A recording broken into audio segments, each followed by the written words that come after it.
रामपुरा से कुछ ही दूर एक छोटा सा कस्बा था, शिवपुर।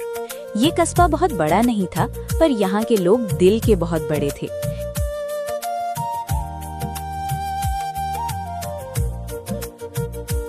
छोटे से गांव में एक घर था जो बाकी घरों से थोड़ा अलग था। ना उसमें दौलत की चमक थी, ना ही चीजों का ढेर, पर जो था वे हर किसी के नसीब में नहीं होता। सुकून और सच्चा अपनापन। सुबह का वक्त था। आंगन में हल्की धूप उतर रही थी। चूल्हे पर लकड़ियां सुलग रही थीं, धीमी धीमी आंच और उस पर रखी तवा। माँ रोटी सेंक रही थी, पर उसकी नजरें हर थोड़ी देर में दरवाजे पर टिक जाती, जैसे किसी का इंतजार हो। फिर वो हल्के से मुड़कर अंदर झांकती और एक गहरी सांस भर लेती। अरे सुनते हो, जरा देखिए तो, ये लड़की अभी तक सो रही है। सूरज आधा आसमान पार कर गया और इसकी नींद नहीं खुली। अरे भाग्यवान, इतनी भी क्या जल्दी है? सोने दो ना, बच्ची ही तो है अभी। हाँ हाँ, बच्ची है, इसीलिए तो कह रही हूँ। आज नहीं सिखाएंगे तो कल क्या करेगी? ससुराल जाएगी तो वहां भी ऐसे ही सोती रहेगी क्या? इतना सुनते ही अंदर से धीमी सी आवाज आई।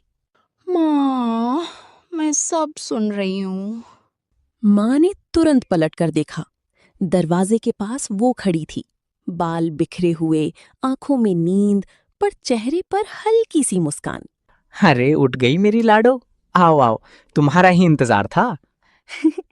अब आप क्या कहेंगी? माँ पापा तो मेरी तरफ है, पापा तो हमेशा मेरी ही तरफदारी करेंगे। तो क्या करूं, मेरी लाडली बेटी जो है तू। हाँ, बहुत लाड कर रहे हो ना। बाद में जब यही सिर पर चढ़ जाएगी ना, तब समझ आएगा। तुझे भी जितना उड़ना है ना, यहाँ उड़ ले। ससुराल में ये सब नहीं चलेगा। माँ, मैं कहीं नहीं जाने वाली, मैं हमेशा आपके पास ही रहूंगी। पगली। पर उस पगली के पीछे एक डर था जो माँ ने छुपा लिया। दोपहर, तीनों साथ बैठकर खाना खा रहे थे। पिता ने रोटी तोड़ते हुए कहा, अरे सुनो, जरा बताओ तो, कल कौन सा दिन है, याद है तुम्हें? क्यों, आपको याद है क्या? या फिर हर बार की तरह भूल गए? अरे भाई, इतना भी लापरवाह नहीं हूं मैं, कैसे भूल सकता हूं? हमारी शादी की सालगिरह है। पर हाँ, तुम भी ये मत भूलना कि हमें सुबह मंदिर जाना है। ये कैसे भूल जाऊंगी? नहीं नहीं, तुम भूलती थोड़ी हो, पर तैयार होते होते शाम जरूर कर देती हो। क्यों लाडो, सही बोल रहा हूं ना? लाडो चुपचाप उन्हें देख रही थी। उसकी आंखों में एक अलग सी चमक थी। वो कुछ सोच रही थी, पर कुछ बोली नहीं। शाम, पिता खेत से लौटे, थके हुए, पर जैसे ही आंगन में कदम रखा, लाडो दौड़ती हुई आई। अरे धीरे, गिर जाएगी। आज जल्दी आ गए पापा। हाँ, सोचा मेरी लाडो इंतजार कर रही होगी। मैं तो हमेशा करती हूँ। माँ दूर से देख रही थी, हल्की मुस्कान और आंखों में संतोष। रात, खाना खाकर सब सो गए, पर लड़की को नींद नहीं आ रही थी। वो छत को देख रही थी। धीरे धीरे करवट बदली, फिर खुद से बात करने लगी। हर साल माँ पापा खुद ही सब करते हैं। माँ सुबह से तैयारी, पापा मंदिर, फिर हंसी, बातें। पर इस बार मैं कुछ करूंगी, ऐसा कि उन्हें लगे कि उनकी लाडो अब बड़ी हो गई है। पर अगर मैं कुछ गलत कर दी तो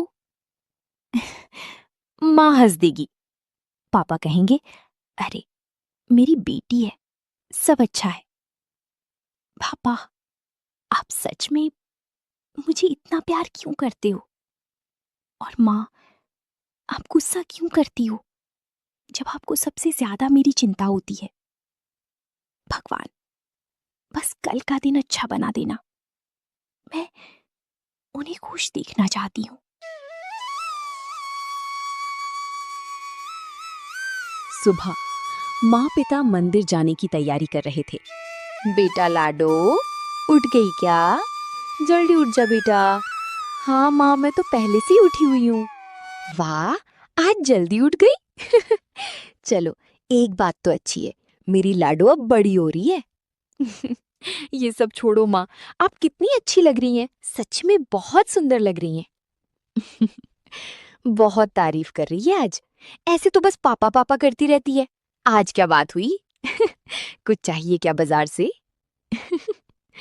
नहीं माँ, कुछ नहीं, बस आप लोग जल्दी आ जाना। जरूर बेटा। अच्छा लाडो, दरवाजा अच्छे से बंद कर लेना और किसी के लिए मत खोलना। ठीक है माँ। चलो अब काम पर लग जाती हूँ। मेरे जल्दी उठ जाने से माँ खुश हो गई। जब मेरे हाथ का खाना खाएगी तो कितनी खुश हो जाएगी। पापा तो मैं कुछ ना करूं तो भी तारीफ कर देते हैं। आज तो ये सब छोड़, बातें बनाने से कुछ नहीं होने वाला। लाडो आज बहुत खुश थी। वो दौड़कर रसोई में गई। माँ को आलू की सब्जी पसंद है, पापा को खीर। बाप रे, खाना खाना जितना आसान है, खाना बनाना उतना ही मुश्किल। मुझसे कुछ भी ठीक से हो ही नहीं रहा। कोई बात नहीं, दिल से बना रही हूँ, ठीक ही लगेगा। उसकी आंखों में अब खुशी के साथ थोड़ा सा अपनापन भी था। काफी देर बाद खाना बन चुका था। वो थक कर बैठ गई। हाय, कितना काम होता है। सच में माँ कैसे करती होंगी सब अकेले? कल से जरूर माँ की हर काम में मदद करूंगी। बाप रे, आज तो बहुत थक गई। अरे, अभी घर भी तो सजाना है। लाडो घर सजाने के लिए उठ ही रही थी कि तभी दरवाजा खटखटाया गया। उसका दिल जोर से धड़का। माँ पापा आ भी गए, वो भी इतनी जल्दी? अभी तो सजावट भी पूरी नहीं हुई। कोई बात नहीं, जो है उसी में खुश हो जाएंगे। वो धीरे धीरे दरवाजे की तरफ बढ़े। हाथ कांप रहा था। दरवाजा खोला। सामने माँ पापा नहीं थे। एक आदमी खड़ा था, चेहरा घबराया हुआ, पसीना, आंखें भरी हुई। लाडो ने पूछा, क्या हुआ काका? कोई बात है क्या?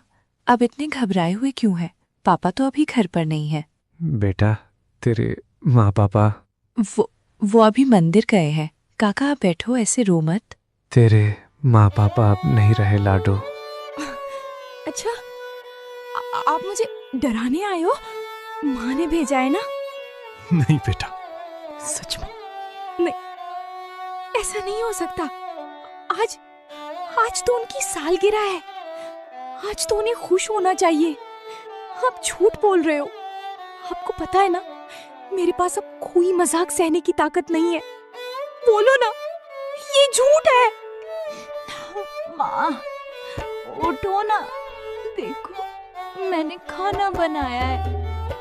आप तो हमेशा कहती थी ना कि मैं कुछ नहीं कर सकती। देखो, आज मैंने सब कुछ खुद किया। आप चखोगी भी नहीं।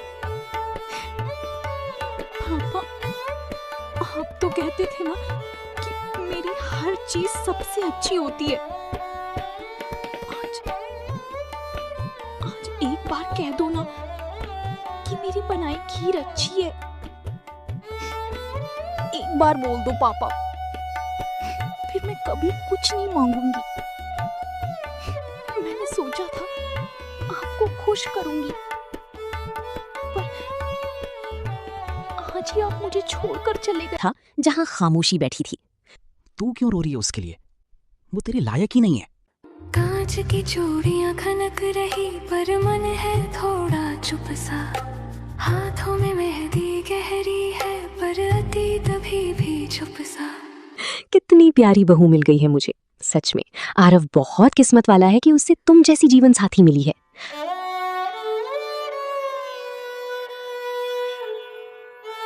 तो यही है वो जिंदगी जिसका सपना मैंने देखा था, जहां मैं अकेली हूं फिर से।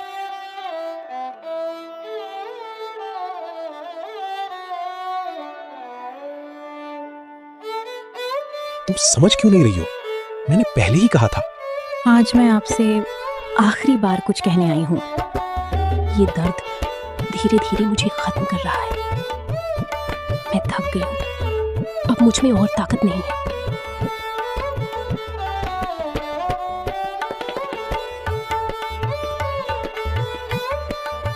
माँ, राधा यहाँ नहीं है, आपने देखा उसे?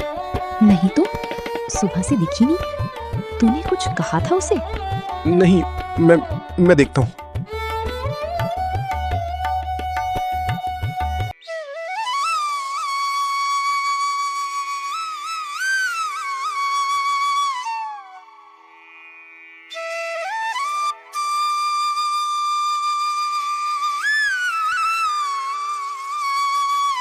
घर में हलचल थी।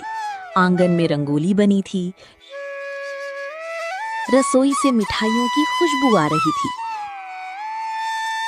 और हर कोने में शादी की तैयारी की आवाज गूंज रही थी। आओ सखियों गाओ रे, आज घर में शहनाई है, लाडों की ये प्यारी घड़ी, आज उसकी विदाई है।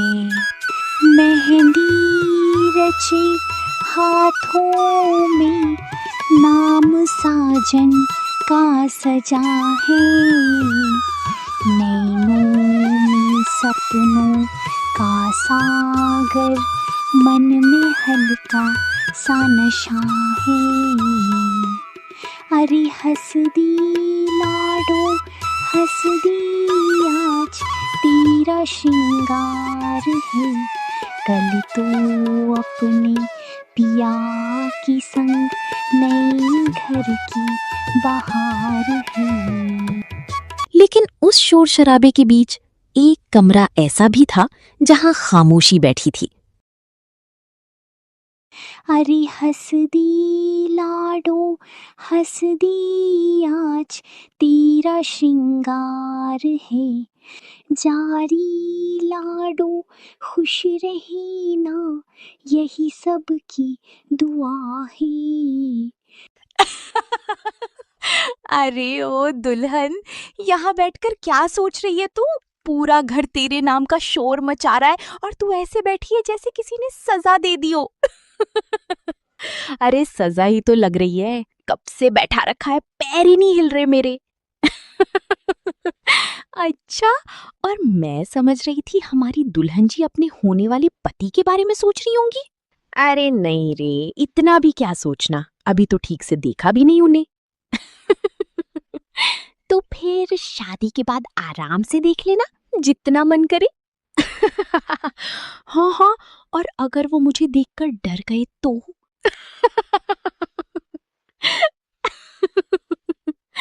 अच्छा है ना, तुझसे डरकर सीधे हो जाएंगे, क्यों, है ना? पर सच बता, थोड़ा सा डर तो लग रहा है ना? थोड़ा सा, मतलब नया घर है, नए लोग हैं, समझ नहीं आ रहा कैसा होगा सब। सब अच्छा होगा, तू है ही ऐसी कि सबका दिल जीत लेगी। बस यही डर है, कहीं ज्यादा ही दिल ना जीत लूं, फिर सब काम भी मुझसे ही करवाएंगे। वैसे एक बात बता, अगर वो बहुत चुप रहने वाली निकली तो? तो तू ही बोलती रहना, जैसे अभी बोल रही है। राधा ने हल्की मुस्कान दी, पर आंखों में जो डर था वो अभी भी वहीं था।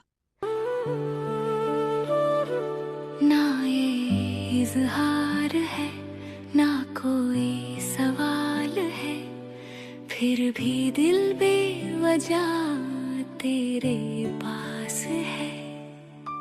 तेरी खामोशी में मुझे सुकून सा मिला, तेरे होने से ही हर डर कहीं खो गया।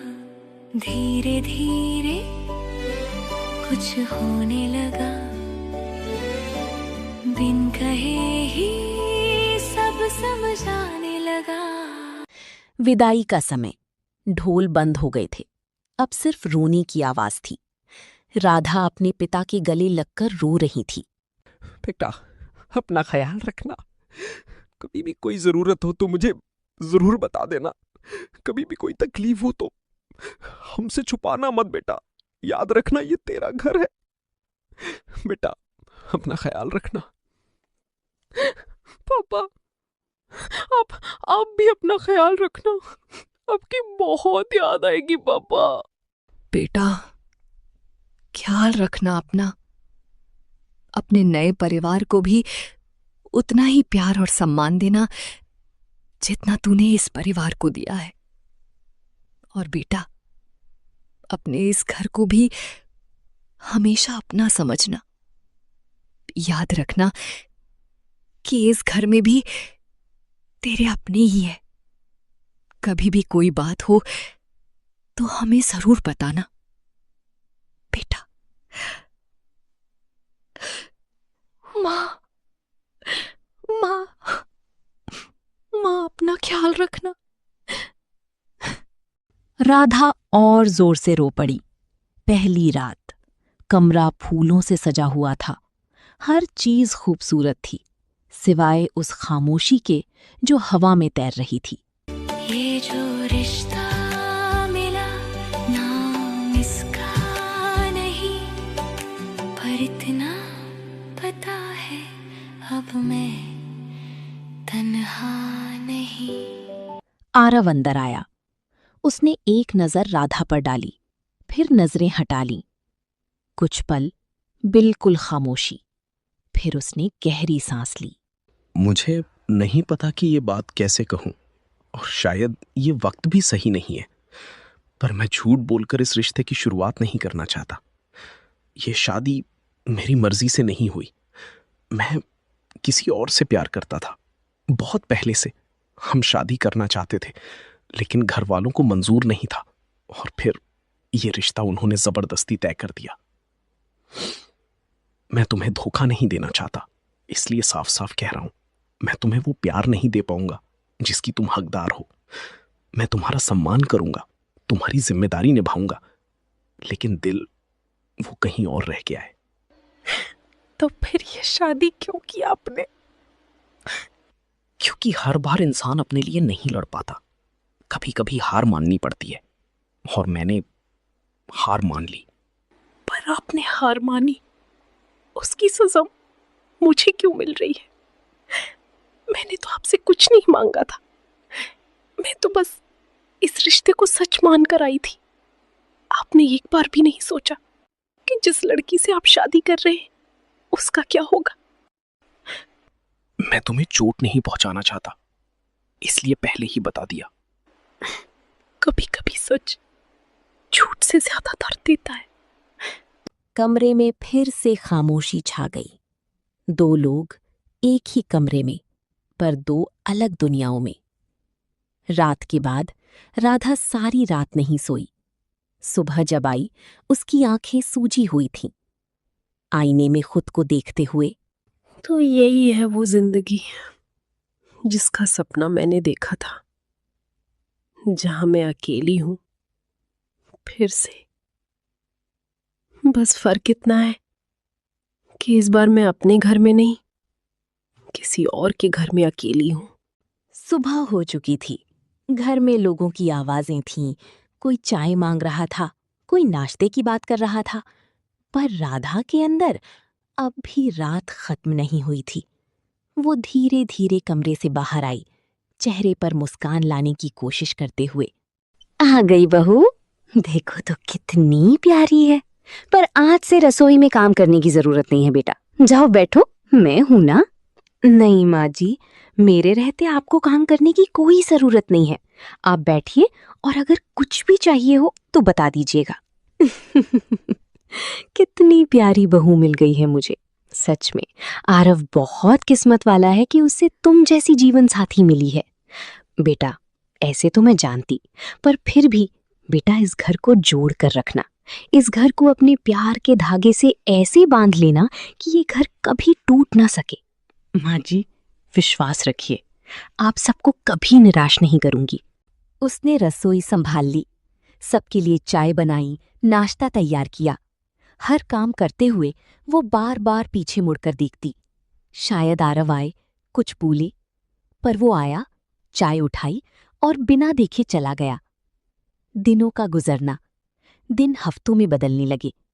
राधा हर दिन कोशिश करती, आरव जी, आज मैंने आपकी पसंद का खाना बनाया है, एक बार चख कर तो देखिए। भूख नहीं है। कम से कम थोड़ा सा तो खा लीजिए। मैंने कहा ना भूख नहीं है। हर बात पर जिद मत किया करो। राधा वहीं खड़ी रह गई। उसके हाथ धीरे धीरे नीचे गिर गए। एक शाम बारिश हो रही थी। राधा खिड़की के पास खड़ी थी। आरव कमरे में आया। कुछ पल खामोशी रही। फिर राधा ने हिम्मत की। आपसे एक बात पूछूं? अगर आपको बुरा ना लगे तो क्या सच में इस रिश्ते में मेरे लिए कोई जगह नहीं है? मतलब क्या मैं कोशिश भी करूं तो भी कुछ नहीं बदल सकता? क्योंकि मैं रोज कोशिश करती हूं आपसे बात करने की, आपको समझने की, पर हर बार ऐसा लगता है जैसे मैं दीवार से बात कर रही हूं। तुम समझ क्यों नहीं रही हो?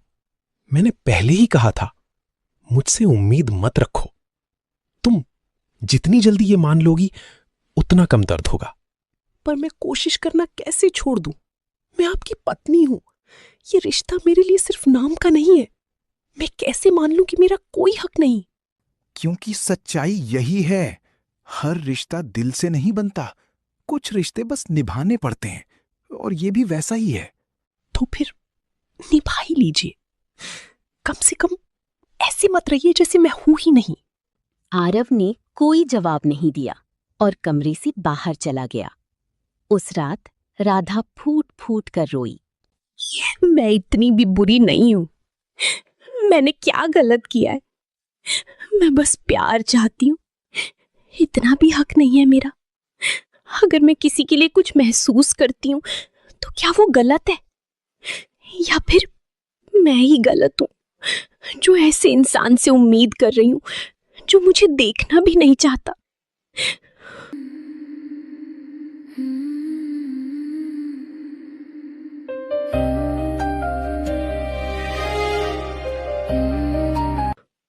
क्या हुआ बहू? आजकल बहुत चुप रहने लगी हो। सब ठीक है ना? जी माँ, सब ठीक है। पर सब ठीक नहीं था।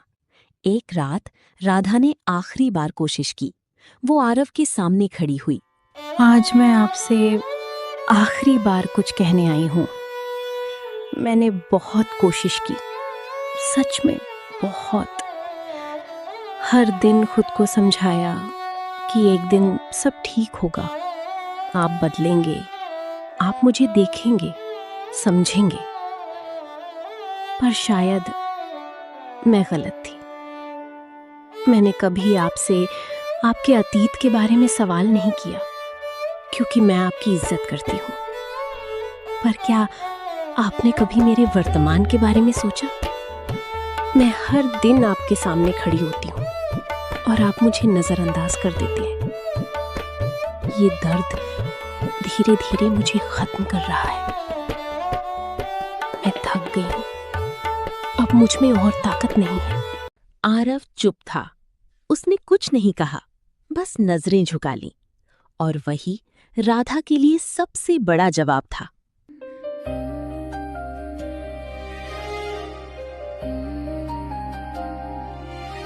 अगली सुबह राधा ने चुपचाप अपना सामान पैक किया।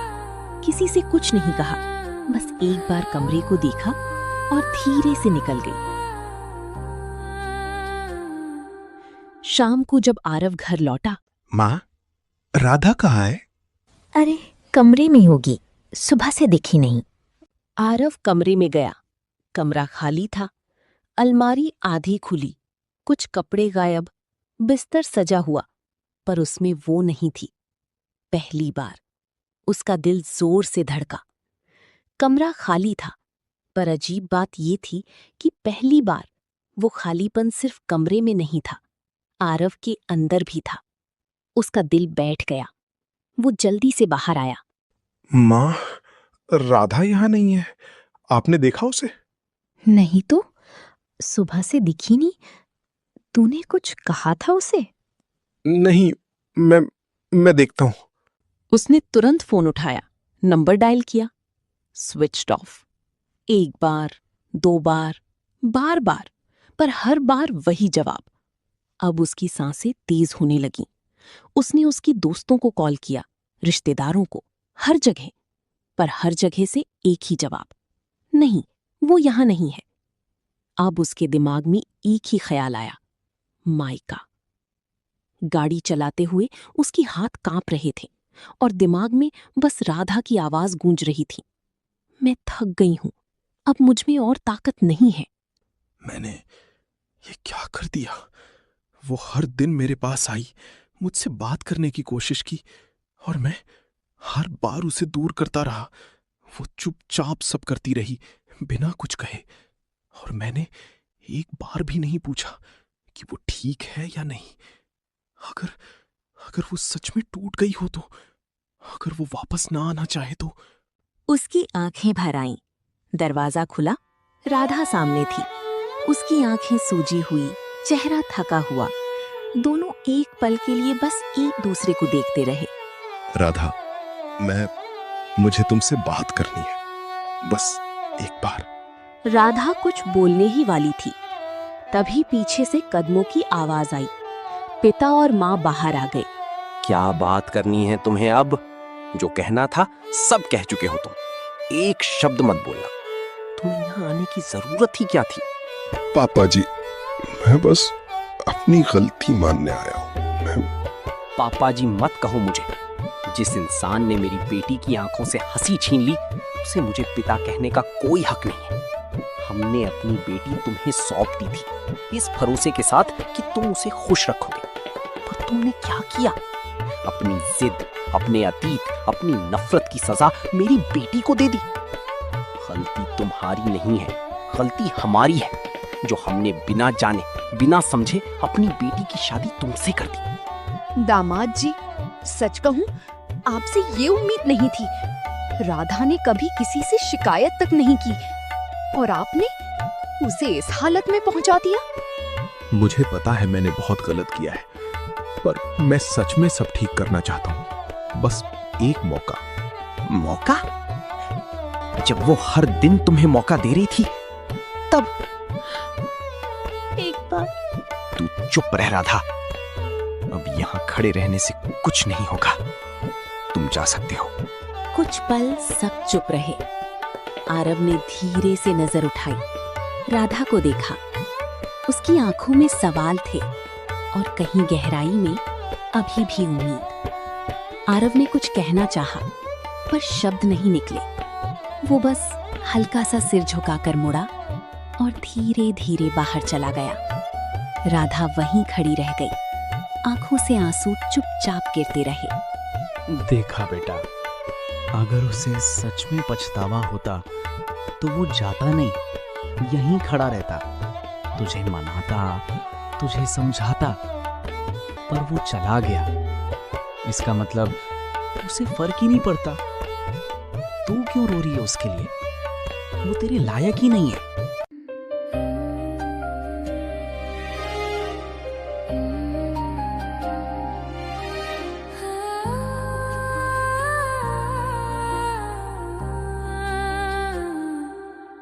सिंदूर की ये लकीर कहे एक नई कहानी लिख दी, महलों की चौखट लांघ के किस्मत ने राहें बदल दी। आज मैं किसी की अर्धांगिनी, कल तक बस एक सपना थी। नाम बदल गया, घर बदल गया, पर दिल में वही मैं थी। कांच की चूड़ियां खनक रही, पर मन है थोड़ा चुप सा। हाथों में मेहंदी गहरी है, पर अतीत अभी भी चुप सा। आज मैं किसी की अर्धांगिनी, कल तक बस एक सपना थी। नाम बदल गया, घर बदल गया, पर आंगन दिल वही में था वही मैं थी। जहां वो बचपन में बैठती थी। जब भी उदास होती यहीं आ जाती। आज भी वो वहीं आकर बैठ गई। आंखों से आंसू लगातार गिर रहे थे। तभी उसने महसूस किया कोई और भी वहां है। उसने धीरे से देखा, आरव। वो वहीं कोने में बैठा था, सिर झुकाए, आंखों में आंसू। राधा धीरे धीरे उसके पास गई। आप गए नहीं? गया था, बाहर तक गया पर कदम रुक गए। समझ नहीं आया कहाँ जाऊं। सच कहूं, शायद पहली बार कहीं जाने का मन ही नहीं था। राधा, मैं तुम्हें ढूंढने आया था, पर सच में खुद से भागते भागते यहां पहुंचा हूं। इतनी देर लगा दी आपने। मैं तो कब से वहीं खड़ी थी। मुझे पता है, और मैं हर बार तुम्हें वहीं छोड़कर चला गया। मैंने कभी आपसे बहुत कुछ नहीं चाहा। बस जब बात करूं तो आप सुन ले, जब पास आऊं तो आप दूर ना जाएं। पर पर हर बार लगा जैसे मैं ही गलत हूं। नहीं, गलत तुम कभी नहीं थी, गलत मैं था। मैं ही था। तुम हर दिन कोशिश करती रही और मैं हर बार उसे नजरअंदाज करता रहा। मैंने देखा सब, पर मानना ही नहीं चाहा। फिर आज अचानक क्या बदल गया? तुम्हारा ना होना। थोड़ा रुककर, घर वैसा ही था, सब वैसा ही था, बस तुम नहीं थी। और तभी समझ आया कि असल में क्या कमी था। आपको पता है, मैं हर रात क्या सोचती थी कि शायद कल आप बदल जाएंगे। एक बार, बस एक बार मुझे देखेंगे। पर हर कल वैसा ही निकला। काश मैं उस कल को समझ पाता, थोड़ा पास आते हुए। पर अगर अभी भी देर नहीं हुई है तो क्या तुम मुझे एक मौका दोगी? मौका देना मुश्किल नहीं है। डर ये है कि फिर से वही सब ना हो। अगर मैं फिर वही बन गया तो इस बार तुम चुप मत रहना, मुझे रोक लेना, क्योंकि इस बार मैं सच में सुनना चाहता हूं। दोनों वहीं बैठे बैठे रोते रोते एक दूसरे के पास सो गए। अगली सुबह राधा कहाँ है?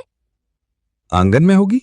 क्या सच में हम इस रिश्ते को खत्म करना चाहते थे? क्यों दामाद जी, हमारी नाक कटानी है क्या? लोग क्या बोलेंगे कि दामाद की खातिरदारी ऐसे करते हैं? मुझे माफ कर दीजिए, गलती मान ली, वही काफी है। बस अब मेरी बेटी को कभी अकेला मत छोड़ना। घर वही था, दीवारें वहीं, कमरे वहीं, रास्ते वहीं। पर इस बार राधा और आरव के कदमों की चाल अलग थी। एक शाम बारिश हो रही थी, वही खिड़की, वही मौसम, पर इस बार आरव उसके पास खड़ा था।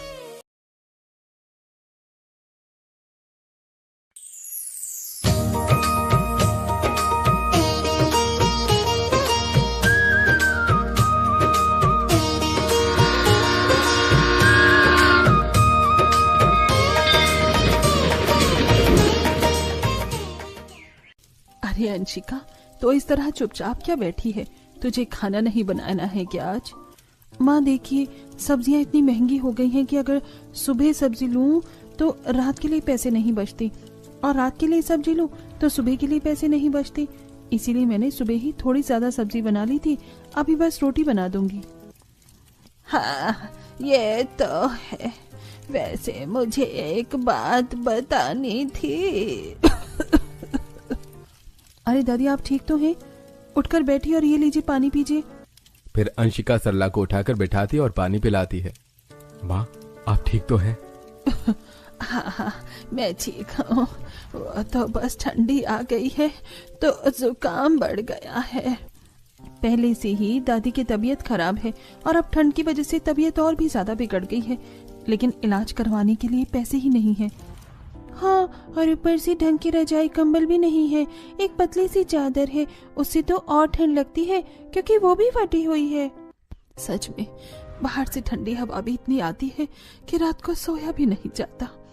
मैं एक काम करती हूँ, पहले रोटी बना लेती हूँ और फिर जो भी लकड़ियाँ बचेंगी उन्हें जलाकर हम लोग आग सेक लेंगे। इससे दादी को भी आराम मिलेगा और घर भी थोड़ा गर्म हो जाएगा। हाँ, ये अच्छा आइडिया है। तो पहले रोटी बना ले, फिर हम लोग आग सेक लेंगे। राजेश की बात सुनकर अंशिका पहले रोटी बनाती है और फिर आग जलाकर पूरा परिवार आग सेकने लगता है। अब थोड़ी राहत मिली, वरना ठंड से तो मेरा शरीर कांप रहा था। हाँ, और घर भी गर्म हवाओं से भर गया है। अब तो नींद भी अच्छी आ जाएगी। सच में अंशिका बेटी, तेरे पास बहुत दिमाग है। फिर इसी तरह सभी लोग आग सेकते हुए सो जाते हैं। फिर अगले दिन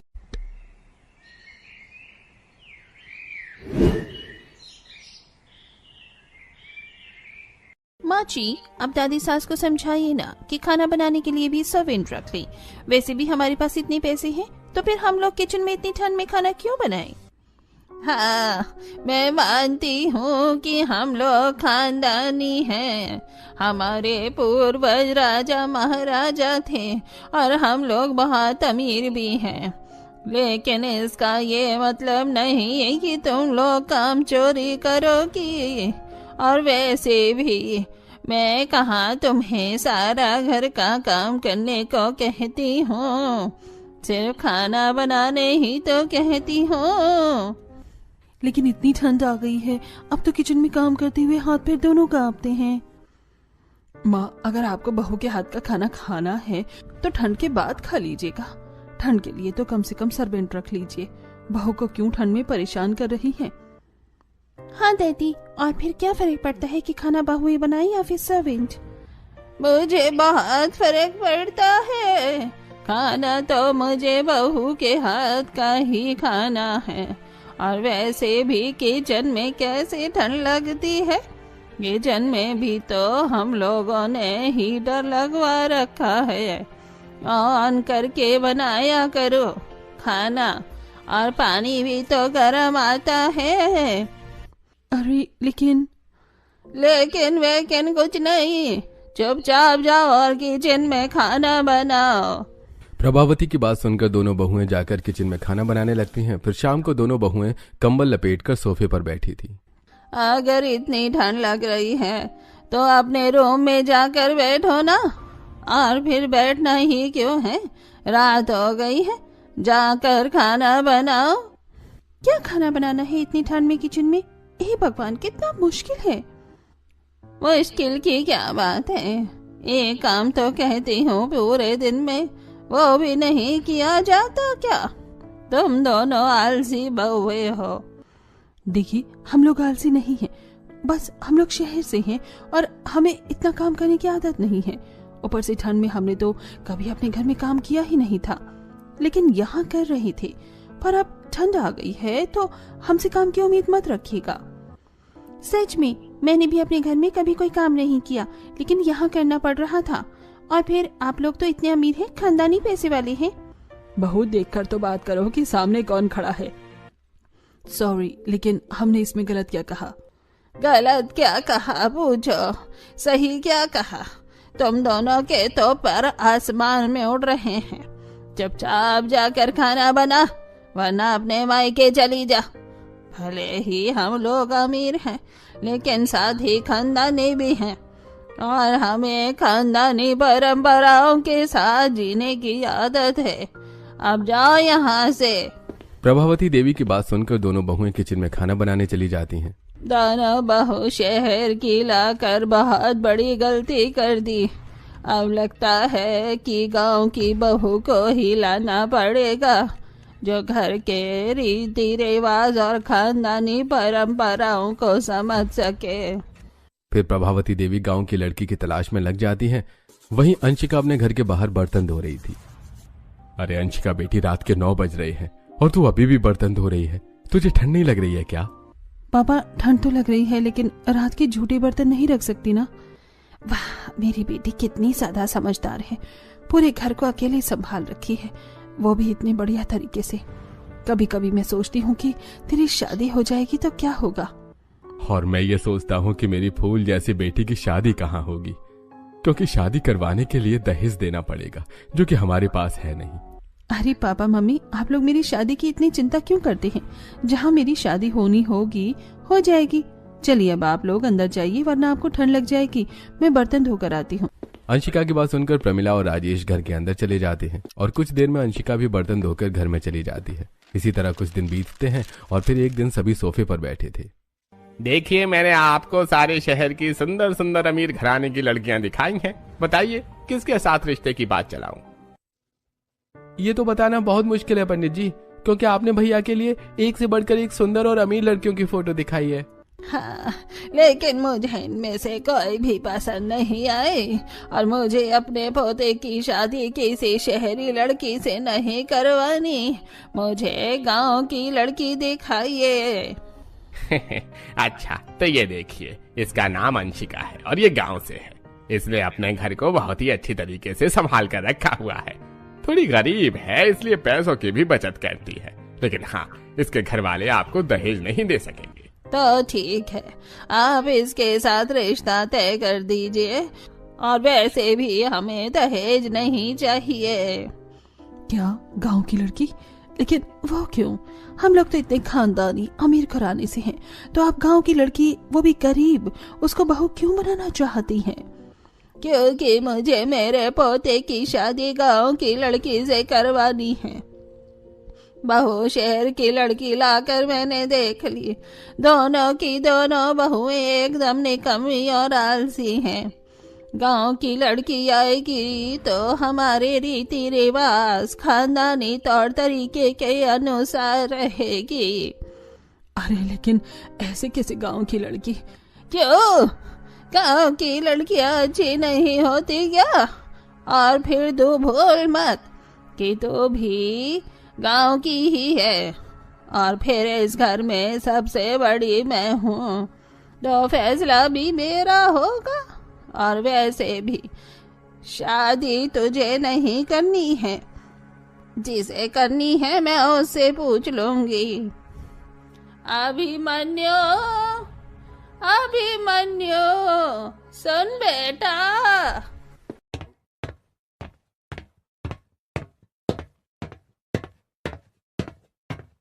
दादी बोलिए। तुझे ये लड़की कैसी लगी? तुझे कोई दिक्कत है गांव की लड़की से? नहीं दादी, मुझे क्या दिक्कत होगी? आप जो फैसला लें वो मुझे मंजूर है। ठीक है, तो पंडित जी आप शादी उनसे पूछकर बता दीजिएगा, और पता चलते ही शादी की तारीख भी जल्द से जल्द निकलवा दीजिएगा। ठीक है, तो फिर कल ही मैं उनके घर जाकर बात करके आपको बताता हूँ।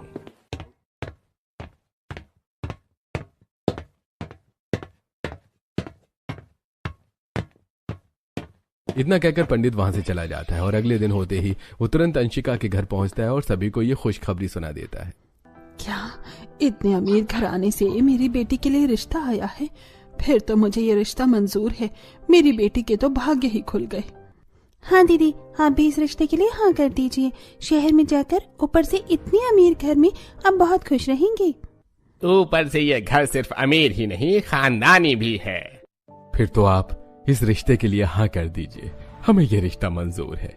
राजेश की बात सुनकर पंडित तुरंत रिश्ते के लिए हाँ कर देता है और वहां से चला जाता है।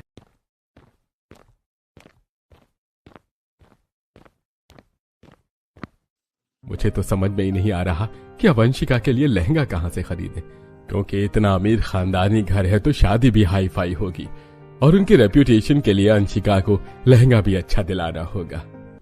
हाँ ये भी है, अब लहंगे के पैसे कहाँ से लाएं? तभी घर के बाहर 4-5 कारें आकर खड़ी हो जाती हैं और उनका मैसेज लिए सभी लोग हाथ में कपड़ों की थाल, चांदी, सोने, डायमंड की ज्वेलरी लेकर अंशिका के घर के अंदर जाते हैं। अरे ये लोग कौन हैं? इतने सारे कपड़े, गहने और इतने सारे लोग इसके घर क्यों जा रहे हैं? अरे तुम्हें नहीं पता क्या, इसकी बड़ी बेटी की शादी शहर के किसी अमीर खानदान में तय हो गई है, वही लोग होंगे। अच्छा, तो ऐसी बात है। वहीं दूसरी तरफ घर में। वैसे आप लोग इतनी दूर से हमारे घर में आए हैं, कुछ काम था क्या? वो शादी के दिन नजदीक आ रहे हैं, इसीलिए मैंने सोचा कि बहू को अभी ही शादी के गहने और कपड़े सब दे दें। लेकिन वो क्यों? हमारे खानदान का रिवाज है कि बहू के पहनने वाले सारे कपड़े ससुराल से ही दिए जाते हैं। इतना कहकर अश्विनी सारे गहने और कपड़े अंशिका के हाथ में रख देती है और फिर सभी लोग थोड़ी बहुत बातें करते हैं। फिर कुछ देर बाद, चलिए अब बहुत देर हो गई है, हम लोग चलते हैं वरना शहर जाने में देर हो जाएगी। इतना कहकर सभी लोग घर से बाहर निकल जाते हैं। देखा माँ, आपकी होने वाली गरीब बहू इतने सारे कपड़े गहने देखकर कैसे खड़ी की खड़ी रह गई। वही तो, किसी आंखें फाड़ फाड़ कर सारे गहने और कपड़े देख रही थी, जैसे आज से पहले कभी ना देखा होगा। बस चुप हो जाओ, तुम दोनों के दोनों घर के बाहर निकली नहीं कि उसकी बुराई करनी शुरू कर दी तुम दोनों ने। चलो अब घर चलो, बुराई मत करो खड़ी होकर। इतना कहकर सभी लोग कार में बैठकर शहर के लिए निकल जाते हैं और तभी सभी पड़ोसन अंशिका के घर के अंदर चली जाती हैं और सारा सामान देखने लगती हैं। वाह, तेरी बेटी की तो भाग्य ही खुल गई। इतने अमीर घर में शादी जो हो गई, अब तो तेरी बेटी शहर जाकर राज करेगी, राज। हाँ सच में तुम लोगों की तो लॉटरी लग गई है। वैसे अंशिका बेटी, शहर जाने के बाद हमें भूल मत जाना। अरे नहीं नहीं आंटी, मैं तो आप लोग और माँ सभी से मिलने अक्सर आती रहूंगी, इसमें भूलने वाली क्या बात है। इसी तरह सभी लोग थोड़ा हंसी मजाक करते हैं और कुछ देर बाद सभी पड़ोसन अपने घर चली जाती हैं। फिर शादी का दिन नजदीक आ जाता है। फिर अंशिका ससुराल के सभी लोग ढोल नगाड़े डीजे के साथ डांस करते हुए बारात लेकर आते हैं और शादी हो जाती है।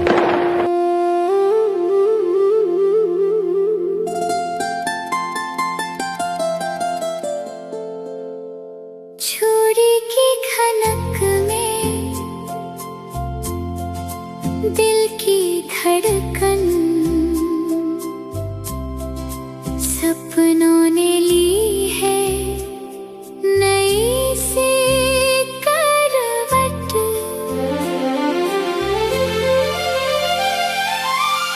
कल तक थी जो इस आंगन की रानी, आज बनेगी किसी घर की कहानी। मिट्टी की खुशबू संग ले जाएगी, बचपन की यादें समेट जाएगी। नैनों में बसाए हजारों रंग, नया सा होगा जीवन का ढंग। प्रवेश के वक्त बहू, इस सोने के कलश को अपने पाँव से गिराकर अंदर आओ। फिर अंशिका कलश को पांव से गिराकर घर के अंदर गृह प्रवेश करती है। मैंने तो सोचा था कि घर बड़ा होगा, लेकिन मुझे क्या पता था कि यह घर तो किसी राजमहल जैसा है। इतनी पुरानी पुरानी चीजों के साथ नई चीजें भी हैं। क्या कॉम्बिनेशन है। सच में देखकर कितना अच्छा और कितना बड़ा लग रहा है। अरे भाभी, कहाँ खो गई आप? इतना बड़ा घर देखकर सदमे में चली गई होगी। वही तो, आज तक इसने इतना बड़ा घर तो अपने सपने में भी कभी नहीं देखा होगा, और शादी करके इतने बड़े घर में आ गई। सच में इसकी तो लॉटरी लग गई, लॉटरी। क्या मतलब, बहू गांव की है? अरे ऐसी क्या मजबूरी आ गई थी जो इतनी अमीर खानदान होने के बावजूद अपने पोते की शादी गांव में करवानी पड़ी? कोई मजबूरी नहीं आई थी, मुझे गांव की लड़की पसंद आई, इसलिए गांव में शादी करवाई है। और तुम दोनों चुपचाप खड़ी रहो, बहू का अच्छे से गृह प्रवेश होने दो। हाँ, तुम लोग चुप हो जाओ, तुम्हारी वजह से तो घर की नाक कट जाएगी। और बहू, तुम इन दोनों की बातों का बुरा मत मानना। हाँ ठीक है माँ जी, मैंने तो उनकी बातें ध्यान से सुनी भी नहीं। बड़ी भाभी का तो पोपट हो गया। हाँ वो तो है। वैसे भाभी आप बहुत सुंदर लग रही हैं। हाँ, अब इतना महंगा कपड़ा, इतनी सारी ज्वेलरी और इतना मेकअप करके तो सुंदर लगेगी ही। तुम लोगों का कुछ नहीं हो सकता, शो ऑफ करने में ही मरती रहोगी। बहू, तू जाकर अपने कमरे में आराम कर ले, शादी की रस्मों में थक गई होगी। नहीं भाभी, अभी मैं और भैया साथ में पूरा घर देखेंगे। चलिए भाभी, हम दोनों मिलकर आपको पूरा घर दिखाते हैं। फिर प्रेम और कीर्ति अंशिका को पूरा घर दिखाने लगते हैं। पहले तो सीढ़ियों से ऊपर जाते हैं और फिर कुछ कमरे दिखाते हैं और फिर अंशिका को बड़े बड़े अपने पूर्वजों के कमरे दिखाते हैं जहां उनके पूर्वजों और राजा महाराजाओं के फोटो लगे हुए थे। ये कौन है? भाभी, ये हमारे घर के परदादाजी हैं। फिर प्रेम और कीर्ति अंशिका को गार्डन एरिया में लेकर जाते हैं और फिर गार्डन दिखाने के बाद दोनों अंशिका को किचन दिखाते हैं जहां अश्विनी उन्हें देख लेती है। अरे अरे, तुम दोनों अभी भी बहू को पूरे घर में नचा रहे हो। चुपचाप जाकर बहू को सोने दो, कल उसकी पहली रसोई है। घर में कुछ पड़ोसियों के साथ मेहमान आने वाले हैं। अच्छा ठीक है, जाइए भाभी, अब आप अपने कमरे में सो जाइए। फ्रेंडशिप अपने कमरे में जाकर सो जाती है। अगली सुबह वो तैयार होकर सुबह के 5 बजे मंदिर में पूजा करने लगती है, जिसकी आवाज से सभी घर वालों की नींद खुल जाती है। ये क्या तुमने सुबह सुबह नाटक लगा रखा है? पागल हो गई हो क्या जो ये शोर मचा रही हो? क्यों मचा रखा है ये शोर? खुद तो उठती नहीं हो और अगर बहू उठकर पूजा कर रही है तो उसे पागल बोल रही हो। वैसे बहू, तुम्हें देखकर तो मुझे मेरे फैसले पर यकीन हो गया कि मैंने अच्छा किया कि अपने तीसरे पोते की शादी गांव की लड़की से करवा दी। अरे इतनी सुबह सुबह ठंड में कौन नहाता है? सब नहाते हैं, बस तुम दोनों आलसी लोगों को छोड़कर। और हाँ, अब जाकर दोबारा मत सो जाना। उठ ही गई हो तो जाकर नहा धो लो। इतना बड़ा किचन और इतनी सारी खाने की वैरायटी, मैं तो देखकर ही हैरान हो गई हूँ। मेरे घर में तो सुबह की सब्जी आई थी तो रात की नहीं, और अगर रात के लिए आई थी तो सुबह के लिए नहीं। तभी किचन में कीर्ति आती है। भाभी, मैं ये बताने आई थी कि हमारे घर में बहुत सारी सर्वेंट हैं, लेकिन खाना बनाने के लिए नहीं, तो इसलिए आपको किसी चीज की जरूरत लगे तो मुझे बोल दीजिएगा, बाकी आपका जो मन है वो बना लीजिए। फिर कीर्ति से अंशिका बातें करते हुए सबके लिए नाश्ता बनाती है और डाइनिंग टेबल पर परोसती है। खाना तो सच में बहुत ज्यादा टेस्टी है। हाँ, हमने तेरी बड़ी बहू के हाथ का खाना खाया है, वो भी इतना टेस्टी नहीं है जितना तेरी छोटी बहू के हाथ का खाना है। अब समझ में आया तूने गांव की लड़की क्यों पसंद की, क्योंकि शहर की लड़की से ज्यादा अच्छे गुण तो गांव की लड़की के हैं। इसी तरह सभी लोग अंशिका की तारीफ करते हैं, जिससे पूरा परिवार और अंशिका दोनों ही खुश होते हैं, लेकिन जिठानियों को जलन होती है। फिर शाम को कितनी ठंड लग रही है, मुझसे तो रहा ही नहीं जा रहा। ये ठंड भी इतनी ज्यादा बढ़ गई है। अगर यहाँ बंद रूम में इतनी लग रही है तो पता नहीं मेरे मायके में कितनी ठंड होगी। अगर तुम्हें इतनी ही ठंड लग रही है तो तुम कंबल रजाई ये सब क्यों नहीं ले लेती, और फिर हीटर क्यों नहीं ऑन कर लिया तुमने? रुको मैं करता हूँ। इतना कहकर अभिमन्यु हीटर ऑन करता है और अंशिका को रजाई दे देता है। वैसे ये क्या है जिससे इतनी गर्म हवा आ रही है? ये हीटर है, इससे गर्म हवा आती है, और अगर तुम्हें ठंड लगे तो तुम इसे ऑन कर लिया करो। इस तरह ठंड में मत बैठे रहा करो। एक आज का दिन है और एक तब जब का। अंशिका, ये ले एक चद्दर, तू, अनन्या और अंश इसे ओढ़ लेना। प्रमिला की बात सुनकर तीनों चद्दर ओढ़ कर सोने लगते हैं। अरे ये क्या, ये चद्दर का तो यहाँ से फटा हुआ है, और इधर से भी एक ही चद्दर है, इसमें 3 लोग और रह रहे हैं और ये चद्दर भी फटा हुआ है। अरे क्या सोच रही हो? या और लो, अगर पिंक वाली पसंद आई तो स्काई वाली ले लेना। फिर अंशिका कंबल ओढ़कर सो जाती है। इसी तरह अगले दिन शाम को। इतने दिन हो गए हम लोगों ने कुछ भी यूनिक बाहर की डिश ट्राई नहीं की है। एक काम करते हैं, ऑनलाइन जोमेटो से कुछ ऑर्डर कर लेते हैं। पता नहीं तुम दोनों को इतना बाहर की चीज क्यों खानी रहती है। बड़ी बहू जा, तू एक काम कर, इन दोनों के लिए कुछ यूनिक सा बना दे। नहीं नहीं, मैं कुछ नहीं बना रही।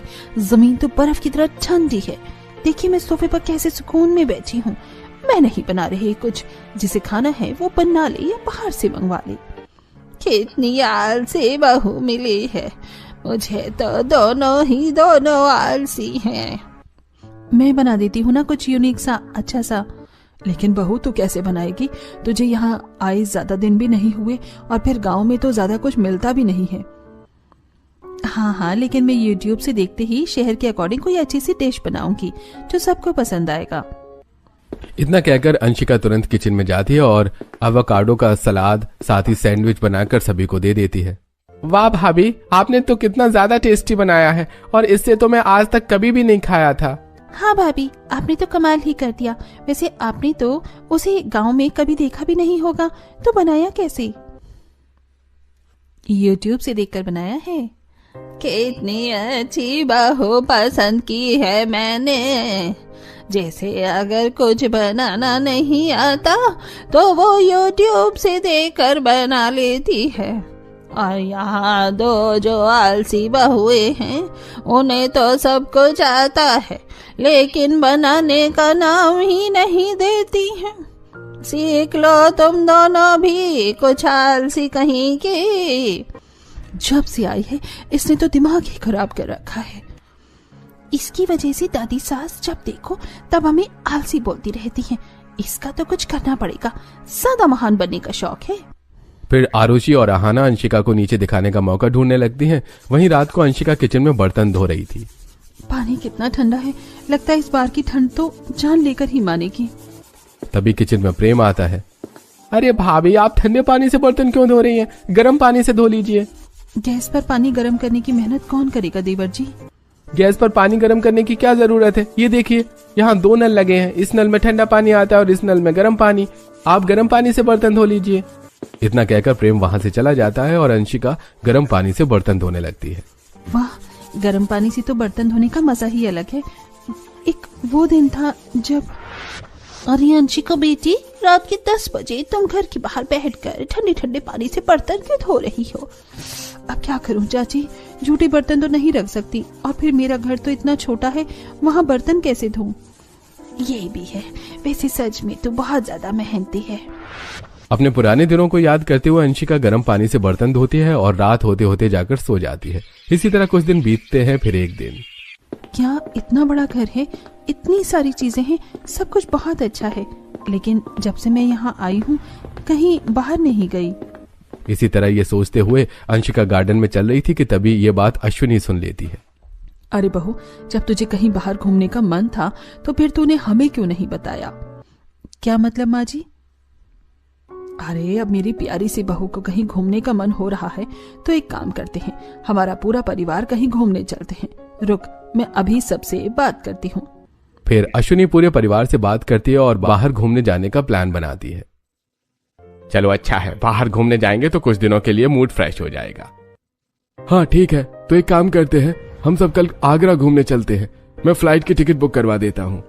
ठीक है, तो आगरा में ताजमहल देखने के बाद मंदिर में भी दर्शन कर लेंगे। तुम सब अपना अपना सामान पैक कर लेना। क्या सामान पैक करना पड़ेगा? बाहर घूमने जाना पड़ेगा? ओह माय गॉड, बाहर तो बहुत ठंड है, फिर कभी जाएंगे? हाँ, बाहर तो बहुत ठंड है, एक काम करते हैं, गर्मी में जाएंगे। अरे तुम लोग दिन ब दिन कितनी आलसी होती जा रही हो। सच में अब तो मुझे भी लग रहा है कि तुम लोगों को अपने इस आलसपन से दूर जाना चाहिए। भला कोई घूमने के लिए भी मना करता है क्या? अरे लेकिन इतनी ठंड में कोई बाहर कैसे घूमेगा? मुझे तो बहुत ठंड लग रही है। ठंड तो बस एक बहाना है, असली में तो तुम दोनों आलसी हो गई हो, आलसी। अब पूरा परिवार जा रहा है तो तुम दोनों को भी जाना है। अपना सामान पैक कर लो, वरना घर में बंद करके भाग जाएंगे। प्रभावती देवी की बात सुनकर दोनों बहुओं को अपना अपना सामान पैक करना पड़ता है और अगले ही दिन सभी लोग फ्लाइट पकड़कर आगरा पहुंचते हैं और ताजमहल देखते हैं। सच में मुझे तो यकीन ही नहीं हो रहा है कि मैं ताजमहल देख रही हूँ। अरे तो यकीन कर लो, क्योंकि सच में हम लोग ताजमहल ही देख रहे हैं। मुझे तो इतनी ठंड लग रही है कि क्या ही कहूँ। हाँ, और चल चल कर तो मेरे पैर भी दुख गए हैं। अरे ये कैसी बात कर रही हो तुम दोनों? पैर कैसे दुख सकते हैं? हम लोग तो फ्लाइट से आए हैं और फिर टैक्सी और फिर ऑटो, तो फिर तुम लोग चली कहाँ जो पैर दुख रहे हैं? अरे खड़े तो है ना हम लोग, खड़े खड़े भी पैर दुखते हैं। अरे जिठानी जी, अपना आलस छोड़िए, वरना आगरा घूमने में मजा नहीं आएगा। बहू, तो इन्हें समझाने में अपना टाइम मत बर्बाद कर। चल हम लोग आगरा के प्रसिद्ध मंदिर में चलते हैं, क्योंकि ये दोनों तो अपने आलस में ही मरी रहेंगी। फिर पूरा परिवार आगरा के प्रसिद्ध मंदिर में जाता है और मंदिर के दर्शन करता है। सच में मेरे आगरा आने का मकसद पूरा हो गया, मंदिर के दर्शन हो गए। सच में आगरा आने से ज्यादा मजा तो मंदिर के दर्शन करके आया। अच्छा चलिए, अब हम लोग रेस्टोरेंट में खाना खा लेते हैं, काफी रात हो रही है, भूख लगी है। सभी लोग रेस्टोरेंट जाते हैं और ढेर सारा खाना ऑर्डर करके खाने लगते हैं। अरे तुम दोनों इस तरह से स्वेटर के पॉकेट में हाथ डालकर क्यों बैठी हो? खाना खाओ वरना ठंडा हो जाएगा। अब खाना भी खाना पड़ेगा क्या? सच में हम लोग इतने अमीर हैं, हमारे लिए तो केयरटेकर होना चाहिए जो हमें खाना पीना सब खिला दे। ये क्या बकवास कर रही हो? खाना खिलाने के लिए भी कोई केयरटेकर होता है क्या? नहीं होता तो क्या, हमारे लिए होना चाहिए। हम लोग इतने खानदानी अमीर हैं। अमीरी का घमंड छोड़ो और चुपचाप खाना खा लो, वरना फ्लाइट छूट जाएगी। फिर जैसे तैसे दोनों बहुएं अपने पॉकेट से हाथ निकाल कर खाना खाती हैं। फिर रात होते होते सभी वापस फ्लाइट पकड़कर घर आ जाते हैं। दोनों जिठानियां कितनी आलसी हो गई हैं, अब इनके आलस का कुछ तो करना पड़ेगा। फिर इसी तरह कुछ दिन बीतते हैं और एक दिन मंथली चेकअप के लिए डॉक्टर घर आते हैं। ये क्या, आपने डॉक्टर को क्यों बुलाया है? मंथली चेकअप के लिए पहले डॉक्टर आते थे, लेकिन बीच में हम लोगों ने मना कर दिया। अब मैंने सोचा है कि मंथली चेकअप फिर से शुरू कर देते हैं। चलिए डॉक्टर, आप हम सबका चेकअप कीजिए। फिर डॉक्टर पूरे परिवार के लोगों का चेकअप करते हैं। देखिए, मैंने सभी का चेकअप कर लिया है, किसी को कोई बीमारी नहीं है, लेकिन आपकी बड़ी बहू और मंझली बहू को आलस की वजह से एक बहुत भयंकर बीमारी हो गई है। क्या बीमारी? कैसी बीमारी? इस बीमारी का नाम बहुत ही ज्यादा कठिन है, इसलिए मैं आपको बता नहीं पा रहा, लेकिन इस बीमारी में हड्डियां सिकुड़ जाती हैं, मांसपेशियां काम करना बंद कर देती हैं। अहाना और आरुषि अपने डर की वजह से अपनी दिनचर्या में डेली सुधार करने लगती हैं और रोज सुबह अपना आलस छोड़कर उठने की कोशिश भी करने लगती हैं। फिर एक दिन वो देखो, देवरानी जी व्यायाम कर रही हैं, चलो हम लोग भी करते हैं।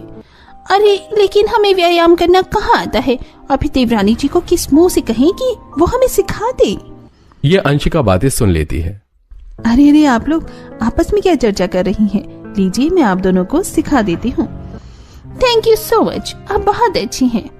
वैसे देवरानी जी, आप चाहती तो मना भी कर सकती थी, लेकिन आपने हमें मना नहीं किया, जबकि हमने आपको बहुत भला बुरा कहा और ताना मारा। सच में आप बहुत अच्छी हैं। आपसे हम लोग अब कभी भी ताना नहीं मारेंगे। हमें हमारी गलती का एहसास हो गया है। गांव की लड़कियां बुरी नहीं होती। फिर इसी तरह अंशिका अक्सर अहाना और आरुषि की मदद करती थी, जिससे तीनों के बीच सुलह भी हो जाती है और एक महीने के अंदर अंदर आरुषि और अहाना की दिनचर्या में काफी सुधार हो जाता है। दोनों सुबह जल्दी उठती हैं, पूजा करती हैं, फिर सबके लिए नाश्ता भी बनाती हैं और उन्हें ठंड भी नहीं लगती।